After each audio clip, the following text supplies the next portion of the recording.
عظیم مفکر اور مصلح پیدا ہوا تھا جس کا نام تھا محمد ابن عبد الوہاب. یہ عرب کے ایک ایریے نجد میں پیدا ہوئے تھے، اسی وجہ سے ان کو نجدی بھی کہا جاتا ہے. نام کیا تھا؟ محمد. باپ کا نام کیا تھا؟ عبد الوہاب. پیدا کب ہوئے؟ 1115 ہجری کے اندر. اب ان کا نام محمد، تو ان کی طرف اگر اہل حدیثوں کو منسوب کر کے بولنا ہے تو محمد ہی بولو، اس لیے کہ ان کا نام محمد تھا. اور اگر باپ کی طرف منسوب کر کے ہم کو وہابی کہا جاتا ہے تو ان کے باپ کا نام تو وہاب نہیں تھا، عبد الوہاب تھا، تو عبد الوہاب ہی بولو، اس لیے کہ ان کا نام عبد الوہاب تھا، وہاب نہیں تھا. لہذا میری سمجھ میں آج تک یہ بات نہیں آئی کہ ہمیں وہابی کیوں کہا جاتا ہے، اور جبکہ پتہ یہ چلتا ہے کہ ہمیں منسوب کیا جاتا ہے انہی کی طرف، محمد ابن عبد الوہاب نجدی کی طرف. لیکن یہ نسبت کچھ اب تک سمجھ میں نہیں آئی. اگر نام کی طرف نسبت ہے تو ان کا نام محمد تھا، ہمیں محمد ہی کہا جاتا. باپ کی طرف اگر منسوب کیا جاتا تو عبد الوہاب ہی کہا جاتا، اس لیے کہ باپ کا نام عبد الوہاب تھا. اور آخری بات، یہ حنبلی المسلک تھے، اور آپ کو معلوم ہے کہ اہل حدیث کسی شخصیت کی طرف اپنے آپ کو منسوب نہیں کرتا، اپنے آپ کو وہ حنفی نہیں کہتا، اپنے آپ کو وہ مالکی نہیں کہتا، اپنے آپ کو وہ شافعی نہیں کہتا، اپنے آپ کو وہ حنبلی نہیں کہتا. یہ حنبلی المسلک تھے. انہوں نے اپنی نسبت مشہور امام احمد بن حنبل کی طرف کر رکھا تھا. اور آپ کو معلوم ہے کہ اہل حدیث اپنی نسبت کسی شخصیت کی طرف نہیں کرتا سوائے اللہ اور اس کے رسول کے. لہذا کس بنا پر ہمیں وہابی کہا جاتا ہے، آج تک میری سمجھ میں یہ بات نہیں آئی. اچھا، اس آدمی سے انہیں دشمنی کیوں ہوئی ہمارے بھائیوں کو؟ اصل میں اس بیچارے سے ایک بہت بڑا گناہ ہو گیا تھا. گناہ کیا ہو گیا تھا؟ اس نے نبی کریم صلی اللہ علیہ وسلم کی ایک حدیث کے اوپر عمل کر لیا تھا. یہ بہت بڑا گناہ تھا اس کا. کس حدیث کے اوپر عمل کر لیا تھا؟ اس سے پہلے کہ میں وہ حدیث آپ کے سامنے پیش کروں، میں یہ بتا دوں کہ ایک زمانہ ایسا تھا کہ سعودی عرب کے اندر قبروں کو پختہ بنا لیا گیا تھا، اور پکی قبریں بنا بنا کر کے لوگ ان قبروں سے استمداد کرتے تھے، قبر والوں کو مشکل کشائی کے لیے پکارتے تھے، ان سے استمداد کرتے تھے، مدد مانگتے تھے.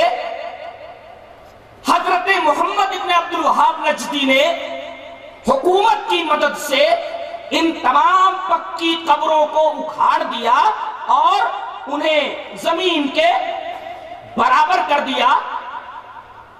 انہوں نے کون سا گناہ کیا؟ انہوں نے جو یہ عمل کیا در حقیقت نبی کریم صلی اللہ علیہ وسلم کی ایک حدیث کی روشنی میں کیا. اور اگر حدیث پر عمل کرنا گناہ ہے تو یہ گناہ ان سے ہوا ہے. وہ کون سی حدیث ہے؟ حدیث اس طرح، وان ابی الحیاج الاسدی قال لي علی رضی اللہ تعالی عنہ الا ابعثک على ما بعثني علیہ رسول اللہ صلی اللہ علیہ وسلم الا تدع تمثالا الا تمسته ولا قبرا مشرفا الا سويته. رواہ مسلم فی کتاب الجنائز. حضرت امام مسلم رحمہ اللہ اس پوری حدیث کو ایسے ہی مسلم کتاب الجنائز کے اندر لائے. راوی حضرت ابو حیاج اسدی ہے. حضرت ابو حیاج اسدی سے روایت ہے، وہ کہتے ہیں کہ نبی کریم صلی اللہ علیہ وسلم کے داماد محترم حضرت علی رضی اللہ تعالیٰ عنہ نے مجھ سے کہا کہ ابو حیاج، کیا میں تجھے ایسی مہم کے اوپر نہ بھیج دوں جس مہم کے اوپر خود جناب محمد رسول اللہ صلی اللہ علیہ وسلم نے مجھے بھیجا تھا؟ ابو حیاج نے کہا کہ اے نبی کے داماد محترم، جس مہم پر نبی نے آپ کو بھیجا تھا، اگر آپ مجھے بھیجنا چاہتے ہیں تو یہ میرے لیے سعادت کی بات ہے. وہ مہم کون سی تھی جس مہم پر نبی نے آپ کو بھیجا تھا؟ تو حضرت علی رضی اللہ تعالیٰ عنہ نے فرمایا کہ میرے نبی نے، جناب محمد رسول اللہ صلی اللہ علیہ وسلم نے مجھے ایک مہم کے اوپر بھیجا تھا کہ جو اسٹیچو نظر آئے اسے تو برابر کر دے، اسے مٹا دے، اور کوئی بھی ابھری قبر نظر آئے تو اس ابھری قبر کو برابر کر دے۔ وَلَا قَبْرًا مُشْرِفًا إِلَّا سَوَّيْتَهُ، کوئی بھی ابھری قبر نظر آئے تو اس کو برابر کر دے۔ اگر محمد ابن عبد الوہاب نجدی نے اگر پکی قبروں کو توڑ کر کے انہیں برابر کر دیا تو یہ تو نبی کریم صلی اللہ علیہ وسلم کی ایک حدیث کے اوپر عمل کرنا ہوا۔ اگر اس وجہ سے لوگ محمد ابن عبد الوہاب نجدی کو برا کہتے ہیں تو وہ اپنے ایمان کی خیر منائے، اس لیے کہ بات کہاں پہنچ رہی ہے؟ یہ بات نبی کریم صلی اللہ علیہ وسلم تک پہنچ رہی ہے کہ وہ کام آپ نے اپنے داماد محترم سے کروایا جو کام حضرت محمد ابن عبد الوہاب نجدی نے کیا۔ ثابت کیا ہوا کہ ہم وہابی نہیں ہیں۔ کیوں ہمیں وہابی کہا جاتا ہے؟ آج تک یہ بات میری سمجھ نہیں ہے۔ اور نہ ہم نجدی ہیں، اس لیے کہ جب ہم کسی شخصیت کی طرف اپنے آپ کو منسوب کرتے ہی نہیں ہیں تو وہابی کہنا ہم کو اور نجدی کہنا چھ معنی دار کیا مطلب رکھتا ہے؟ دوسری بات، ہمارے بارے میں کہا جاتا ہے کہ یہ انگریزوں کی اولاد ہے۔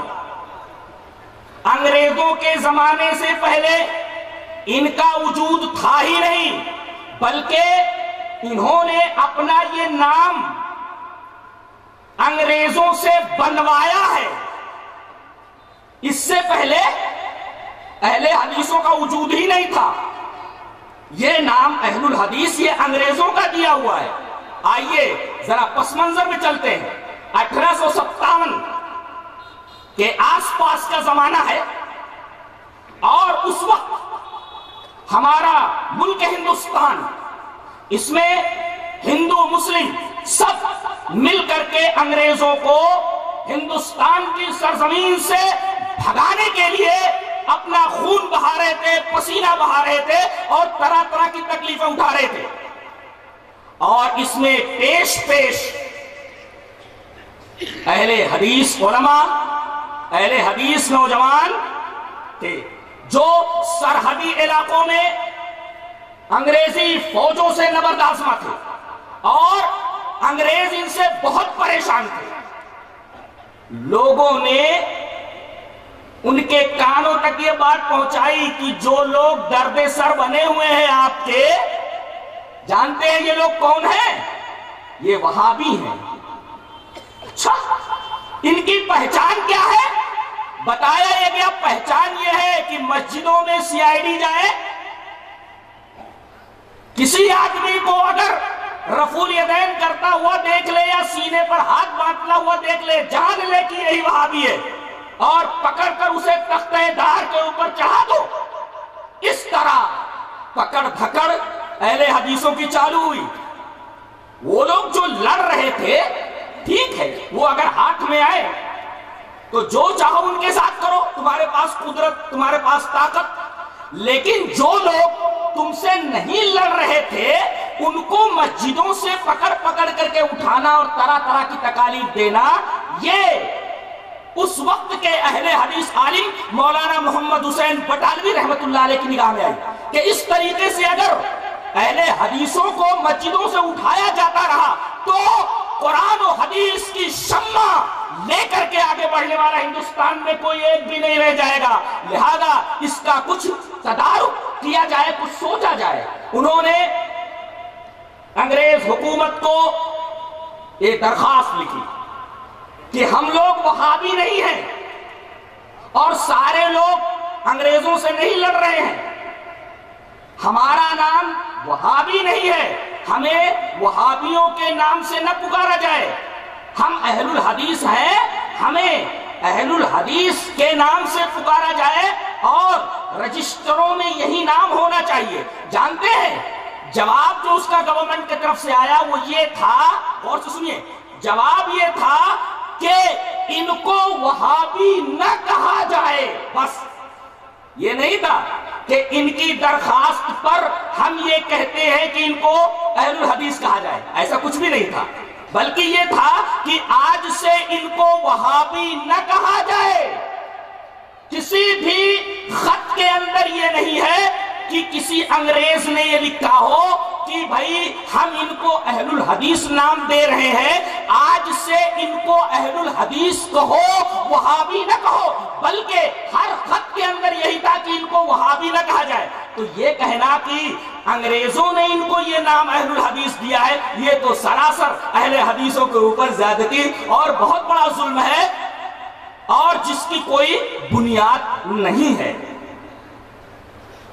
یہ تو اس شبہے کا جواب ہوا جو شبہ اس طرح پیش کیا جاتا ہے کہ انگریزوں کے زمانے سے پہلے اہل حدیث نام تھا ہی نہیں۔ ایک جملہ یاد رکھیں کہ مولانا محمد حسین بٹالوی نے انگریزوں سے اہل الحدیث نام منوایا ہے، بنوایا نہیں۔ جملہ یاد رہے گا، جملہ یاد رہے گا، بنوایا نہیں، منوایا ہے کہ ہمارا یہ نام پہلے سے ہے، اس کو منوایا، انہوں نے بنوایا نہیں کہ انگریزوں نے یہ نام بنا کر کے اہل حدیثوں کو دیا ہو۔